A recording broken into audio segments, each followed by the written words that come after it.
Os irmãos vão aprofundar mais e mais, no estudo desse texto em Mateus capítulo 5, verso 13 ao 16. E semana passada o pastor Rui falou sobre a pureza da igreja diante de Deus. E hoje nós iremos falar da pureza da igreja diante dos homens ou diante do mundo. Abra sua Bíblia comigo em Mateus capítulo 5.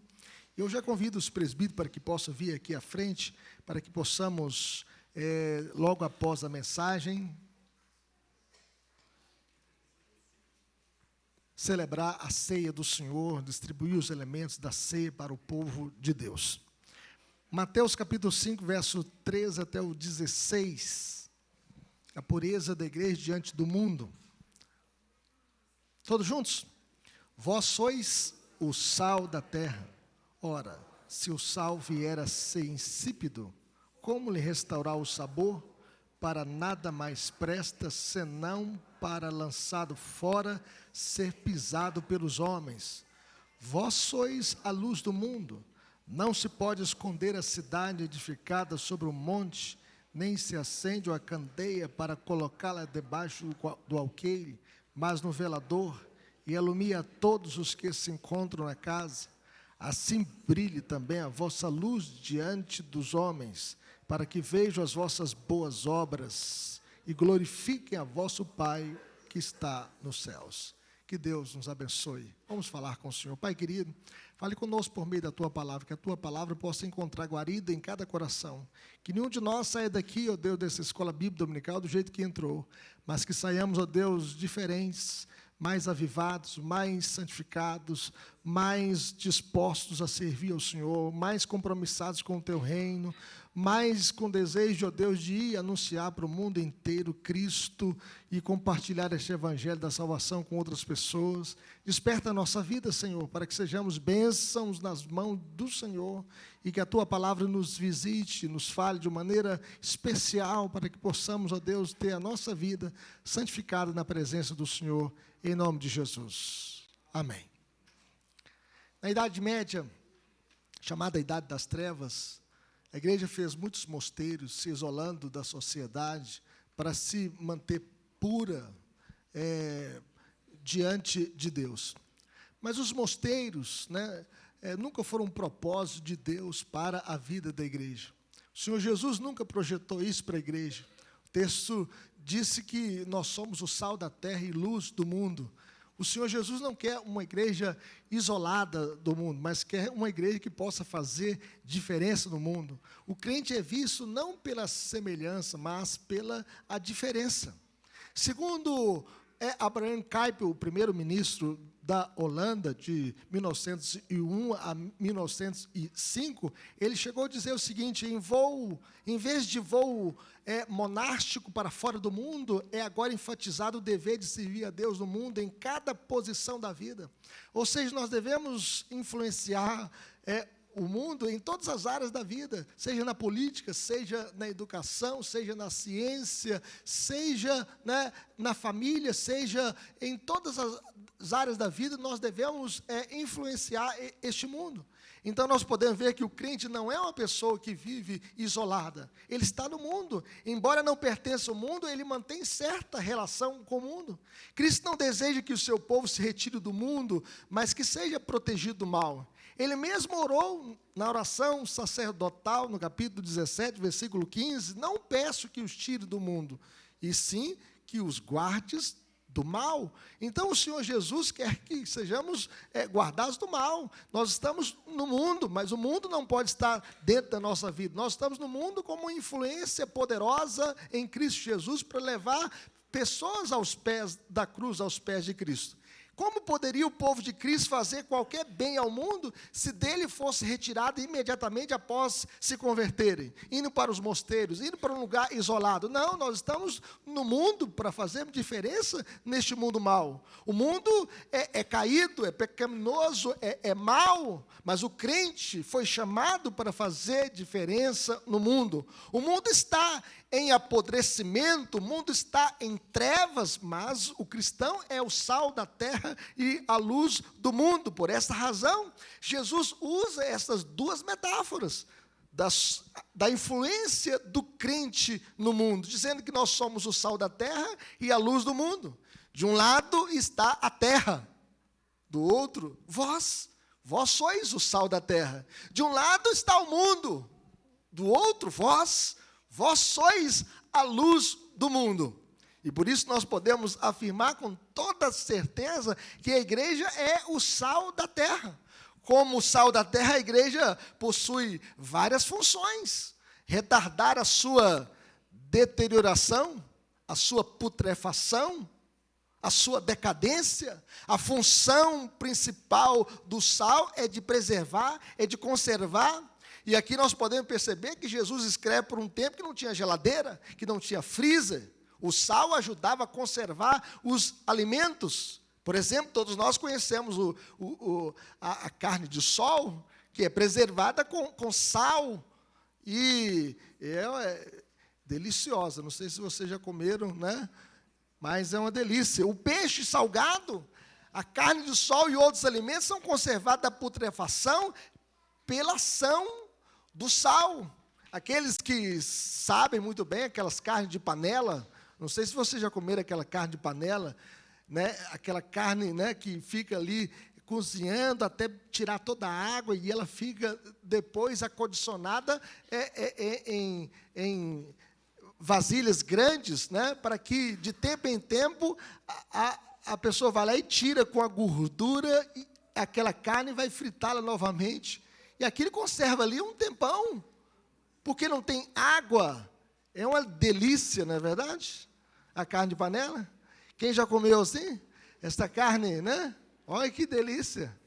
Era com sal, né? Temperado, não tinha freezer, né? E aqui nós podemos perceber que sem a ação do crente no mundo, meus irmãos, certamente o domínio da podridão seria absoluto. Já pensou se não existisse a igreja? Se o mundo está poluído, está decaído, está em apodrecimento, já pensou se não existisse a igreja para conservar os valores? Então, a função primordial da igreja de Jesus é impedir esse processo de putrefação, de deterioração, esse processo de decadência. Mas o sal também serve para curar as feridas. Eu mesmo tenho um corte aqui no braço de um caco de vidro, a mamãe, né, não tinha ali o remédio próprio para colocar, colocou o sal, né? E dói, arde, mas curou. E aqui nós podemos ver que o sal é saúde, o sal é cicatrizante, os crentes em Cristo são agentes de saúde, meus irmãos. Ele cicatriza as feridas abertas pelo pecado. É o crente que vai levar uma palavra de fé, de esperança para o coração que está machucado, para aquele que está arrebentado, levando esperança em Cristo. O mundo está podre, mas a igreja leva a cura de Deus aos doentes, porque Cristo é o médico dos médicos. Ele que cura a alma doente. E nós devemos ser esses agentes de saúde, levando esperança, levando uma boa palavra, levando um bom aconselhamento, levando um direcionamento para as famílias. Mas vejam bem que o sal também serve para dar sabor à comida. O uso do sal como tempero vem de longe. Já pensou uma comida sem sal? Você vai almoçar hoje, não vai? Vai comer uma comida temperada. A comida sem sal geralmente é servida nos hospitais. Aí você come aquela comida e faz até uma cara feia, não é verdade? Porque não tem sal, não tem tempero. E sem sal a comida fica sem graça. De igual forma, a vida sem Deus é sem graça, é sem sabor, é sem sentido, é sem esperança, é sem norte, é sem luz. E a igreja é um canal de Deus para demonstrar que o verdadeiro sentido da vida está em Cristo. É Cristo que dá sabor à vida, é Cristo que dá sentido à vida, é Cristo que dá um colorido à vida, porque senão a vida fica como 50 tons de cinza, uma vida cinzenta. Uma vida sem norte, uma vida sem esperança. Só em Cristo, que a vida tem sabor. Mas provocar sede, o sal provoca sede. Se você come uma comida temperada, você quer beber água. E quando se prova algo muito salgado, o desejo de beber água vem com muita facilidade. A gente quer beber água. Jesus disse à mulher samaritana: aquele que beber da água que eu lhe der, nunca mais terá sede. Assim como o sal remete à água, meus irmãos, o crente deve levar as pessoas a beber a água da vida, que é Cristo. O próprio Jesus que se apresentou para a mulher samaritana, aquela mulher que havia tido 5 maridos, o que agora ela tinha não era dela, ela queria preencher o vazio do seu coração, a sede da sua alma, nos braços de muitos homens, nos prazeres, não conseguiu. E nenhum de nós conseguirá. Quantos jovens, às vezes, querendo encontrar o sentido da vida, se afogam nas drogas, nas baladas, nas noitadas. Quantas pessoas, às vezes, vivem nas orgias, mas nada pode preencher a sede que o nosso coração tem de Deus. Só Deus pode preenchê-lo. E é por isso que nós devemos levar as pessoas a ter sede de Deus, a ter sede de Cristo, porque só Cristo pode preencher o vazio do coração humano. Mas a igreja também é a luz do mundo. A igreja é sal da terra para conservar os valores. A igreja é luz do mundo para promover o bem, para espargir a luz de Deus. O texto diz, vós sois a luz do mundo. Vamos dizer isso? Vós sois a luz do mundo. E com essa metáfora da luz, nós aprendemos algumas lições. Olha como que Jesus é sábio, né? As crianças que estão aqui, vocês conhecem o sal? Conhece, Samuel? O sal tem em toda casa. Tem alguma casa aqui que não tem sal? Toda casa tem o sal.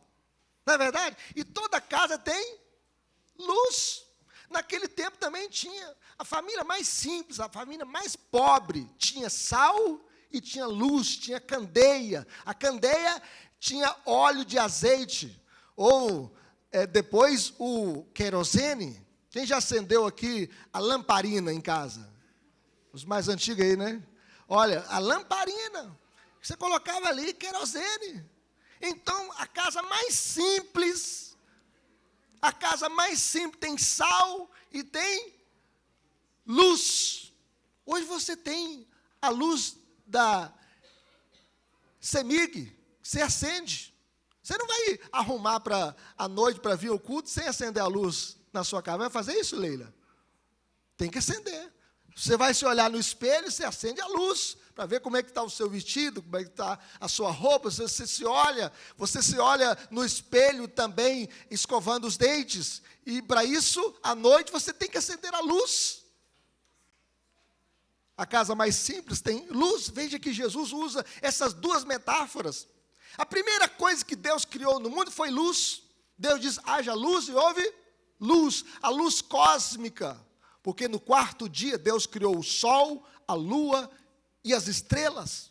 Mas a luz cósmica Deus criou no primeiro dia.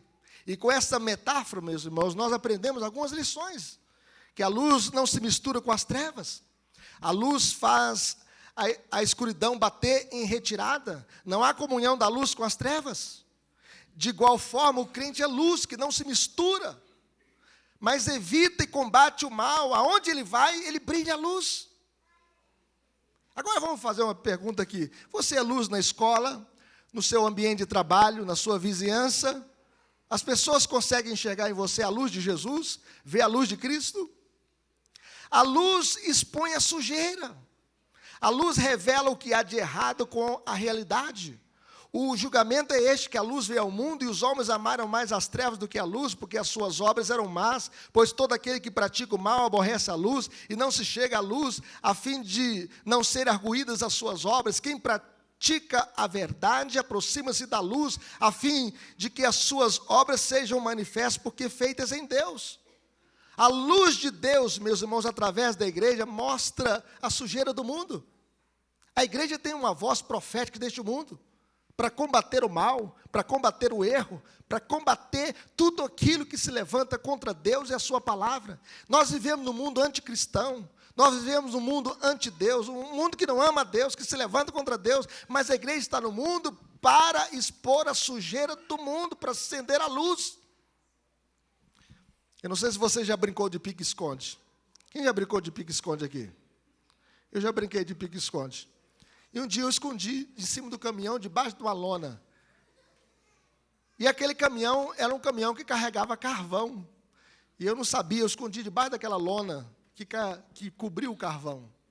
E aí, como estava tudo escuro, né? E diz que à noite todo gato é pardo, não é isso? E eu brinquei. Quando eu voltei para casa, eu entrei dentro de casa correndo, né? E a minha mãe falou assim: o que aconteceu com você?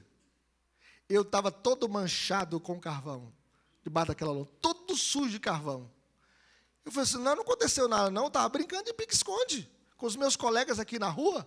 E aí a minha mãe então falou assim, né, olha no espelho.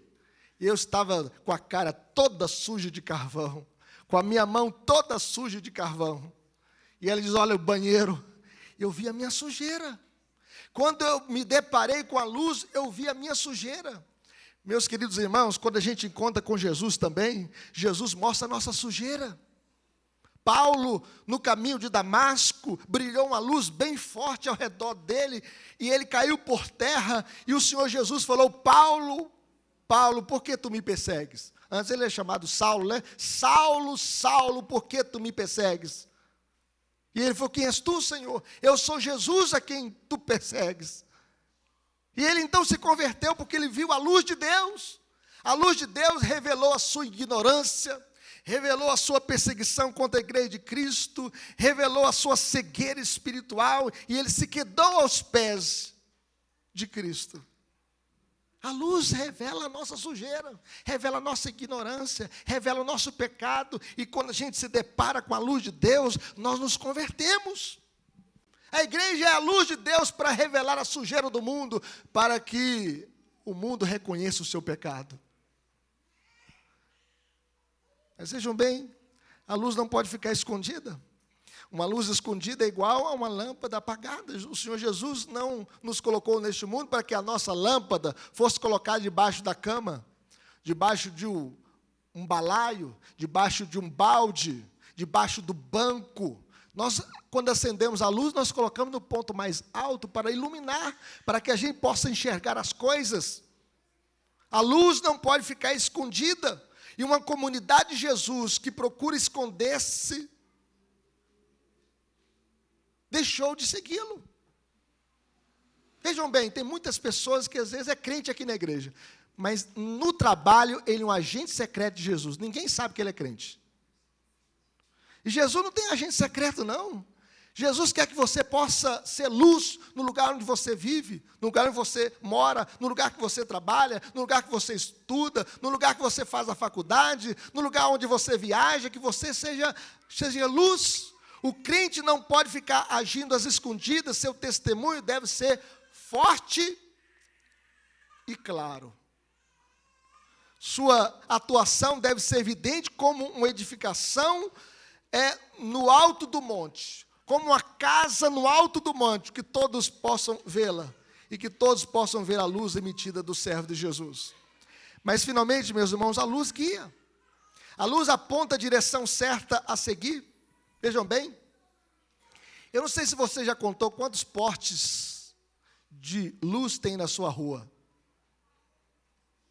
Mas vamos pensar aqui na rua Vitória Regia, onde está a igreja. As luzes estão acesas durante a noite. Para trazer o quê? Para guiar o seu caminho. Para que você possa ver se tem algum malfeitor escondido atrás de uma árvore. A luz identifica. A luz guia. E aqui nós podemos perceber também, meus irmãos, no porto podemos ver uma série de luzes. Os marinheiros, quando estão chegando à beira-mar, eles são guiados por luzes. Tem um farol, a gente fala assim, o farol da barra, porque tem uma lâmpada ali iluminando o caminho. Também os aviões, quando chega a noite, tem luzes na pista para que o piloto daquela aeronave possa descer na pista e enxergar aquela pista. Tem luzes para guiá-lo. A igreja é luz de Cristo, meus irmãos, para guiar este mundo no caminho certo, para saber entre o certo e o errado, entre a verdade e a mentira. Uma luz facilita o caminho e, por semelhante modo, a igreja é a luz de Cristo, o sol da justiça. A nossa luz não aponta para nós mesmos. A nossa luz aponta para Cristo. Cristo é a luz do mundo. E nós somos a luz do mundo por derivação. Porque nós estamos em Cristo, nós somos a luz do mundo. Concluindo, meus irmãos, o sal dá gosto, dá sabor. A luz ilumina. O sal purifica. A luz mostra a beleza. O sal conserva e a luz transmite segurança. E a falta de luz faz com que a vida se torne sem brilho, sem cor, sem beleza. O objetivo do crente como luz do mundo não é atrair atenção para si mesmo, mas sim fazer com que o nome de Deus seja glorificado. Sim tornar Cristo conhecido ao mundo e sabendo que Ele é a luz da vida, e quem está nele não anda na escuridão, não anda no pecado, não ama o pecado, mas ama a Deus. Aplicações para a nossa vida, como viveremos? Como viveremos? Em primeiro lugar, preservando os valores de Deus neste mundo caído. A igreja não é chamada para ser o mel da terra. A igreja é chamada para ser o sal da terra. Você não foi chamado para ser o açúcar da terra. Você foi chamado para ser o sal da terra. Isso significa que você foi chamado para conservar os valores de Deus. Se o mundo está indo de mal a pior, nós devemos perguntar: onde está o sal? Onde está o sal para conservar os valores nessa sociedade caída? A igreja não é o sal da igreja. A igreja é o sal da terra. É o sal da terra. O sal para salgar não pode estar no saleiro, não pode estar no mosteiro. O sal para salgar tem que estar na sociedade. Por exemplo, quando você vai fazer um churrasco, você não fica apenas deixando o sal no saleiro, você tem que esfregar o sal grosso na carne para que você possa levar à churrasqueira. A igreja também deve estar no mundo e se esfregando este mundo para salgar e para conservar os valores nessa sociedade que está apodrecendo e entrando em putrefação. A função da igreja é impedir esse processo de decadência, impedir a decadência da família, as brigas, as contendas, os divórcios, a violência doméstica, a ideologia de gênero. Querem confundir a cabeça dos nossos filhos, dizendo que ele não nasce nem homem nem mulher, mas ele que vai escolher o que ele quer ser. Não é Deus que definiu o sexo biológico, mas é a gente que escolhe.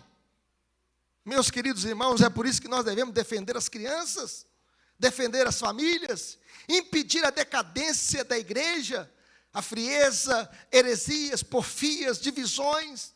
Nós devemos sempre proclamar contra as heresias, contra o falso ensino. E até mesmo a Xuxa, que não entende nada de teologia, nem de Bíblia, ela quer reescrever a Bíblia. Que petulância! Que petulância! Impedir a decadência da sociedade, violência, drogas. Como a gente passa nas ruas, meus irmãos, e a gente não pode se fazer de cego. Vamos pensar aqui no Lindé. Quantas esquinas ali, jovens traficando, sendo usado pelo mundo do tráfico, e nós devemos orar pela nossa juventude. O que nós podemos fazer por esses jovens, por essas famílias que estão quebradas, destruídas? Nós devemos orar a Deus também pelas mães, para que possam ter os seus filhos e jamais abortá-los. E nós devemos também nos levantar nessa sociedade contra aqueles que assumem um cargo político e defendem o aborto. Impedir a decadência da política, a corrupção, o comunismo. O comunismo deveria ser criminalizado no Brasil e no mundo. Porque o comunismo matou mais de 100 milhões de pessoas no mundo. Assim como o nazismo foi criminalizado, se alguém defender o nazismo, ele vai preso porque é o racismo. Nós deveríamos também criminalizar o comunismo, ateu, que matou milhões de pessoas no mundo. A criação de leis injustas, como a PL da censura, querendo silenciar a liberdade de expressão, de opinião e de religião. Já pensou? Daqui a pouco, se tiver um ministério da verdade, você não pode pregar, né, com homem não te deitarás como se fosse mulher. Isso é homofobia? Não, meus irmãos. Nós amamos os homossexuais e queremos que eles possam voltar-se para Deus. Porque Deus não fez uma mulher para ser lésbica e nem fez um homem para amar outro homem e se unir em casamento com ele. Porque todos nós somos frutos de uma relação heterossexual. E se toda relação fosse homossexual, nós iríamos acabar com a raça. Em lugar da ideologia de gênero, nós devemos defender a ideologia de Gênesis. E nós não precisamos ter medo da prisão, ter medo da morte, ter medo de um imperador, de um homem que às vezes usa a toga para oprimir as pessoas. Não! Porque maior é aquele que está sentado no trono, e esse quem governa a igreja e governa o seu povo. Se os discípulos tivessem medo, o evangelho não tinha chegado aqui, meus irmãos. Pedro morreu crucificado de cabeça para baixo, Paulo foi decapitado, João, que escreveu o Apocalipse, ficou preso na ilha de Patmos. Não precisamos ter medo, porque maior é aquele que está em nós do que aquele que está no mundo. E a morte para o cristão é uma promoção. A morte para o cristão, a Bíblia diz que é incomparavelmente melhor, porque bem-aventurados os mortos que desde agora morrem no Senhor, para que descanse das suas obras. Louvado seja Deus. Mas vejam bem, segunda aplicação é acendendo a luz de Cristo neste mundo em trevas. Acenda a luz. A função da luz é iluminar as trevas. O mundo está em trevas. Prostituição, impureza, lascívia, idolatria, feitiçarias, inimizades, porfias, ciúmes, iras, discórdias, dissensões, facções, inveja, bebedice, glutonarias e coisas semelhantes a estas. E aqui a gente fala de feitiçaria, né? Teve um irmão que foi comprar uma casa, e aí o corretor foi levar lá a casa, essa casa está alugada, e ele foi visitar a casa. E quando chegou na casa, estava ali um centro de macumbaria. Com todos os despachos, com todas as oferendas, com todas as imagens, estava ali naquele lugar. E o irmão gostou da casa. Pastor, o que eu faço? Eu desisto do negócio ou se eu posso comprá-la? Eu falei assim, se você tiver condição de comprar, compre. Sabe por quê? Porque o diabo é um usurpador. Ele não é dono de nada, não. A terra é de Deus. Tudo é de Deus. Tudo foi criado por Ele. E se você fechar o negócio, nós iremos orar em cada cômodo da sua casa, nos quartos, na sala, na copa, e consagrar essa casa a Deus. Porque se o Senhor não edificar a nossa casa, em vão trabalham os que edificam. Deus é maior, meus irmãos. Deus é maior. E vai ser menos um lugar de feitiçaria para que as pessoas possam invocar. E ali naquela casa vai ter um lugar onde um cristão vai invocar o nome de Jesus. Deus é maior. Esse mundo precisa de luz, amor, alegria, paz, longanimidade, benignidade, bondade, fidelidade, mansidão, domínio próprio. Brilhe a sua luz neste mundo, acenda a sua luz. Promova a propagação da verdade, da beleza e da bondade. Benjamin Franklin morava em Filadélfia, nos Estados Unidos, e no seu tempo não tinha luz elétrica. E quando ficava à noite, as ruas ficaram perigosas. E ele então teve uma ideia, né, de colocar um lampião para fora da sua casa, para iluminar, né, a rua, um pedaço da rua. E essa atitude dele fez com que os vizinhos também acendessem a sua luz. E então aquele bairro onde ele morava ficou mais seguro, porque ele acendeu a luz. Meus irmãos, que nós possamos acender a nossa luz. Que possamos acender a nossa luz deste mundo que está em trevas. Brilhe a sua luz no mundo Brilhe a sua luz na sua vizinhança, brilhe a sua luz na sua casa, acenda a sua luz no lugar que você trabalha, acenda a sua luz, brilhe a sua luz.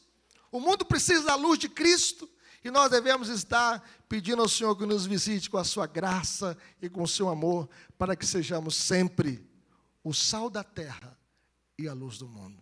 Vós sois o sal da terra e a luz do mundo. Que Deus abençoe. Vamos colocar em pé? Vamos orar.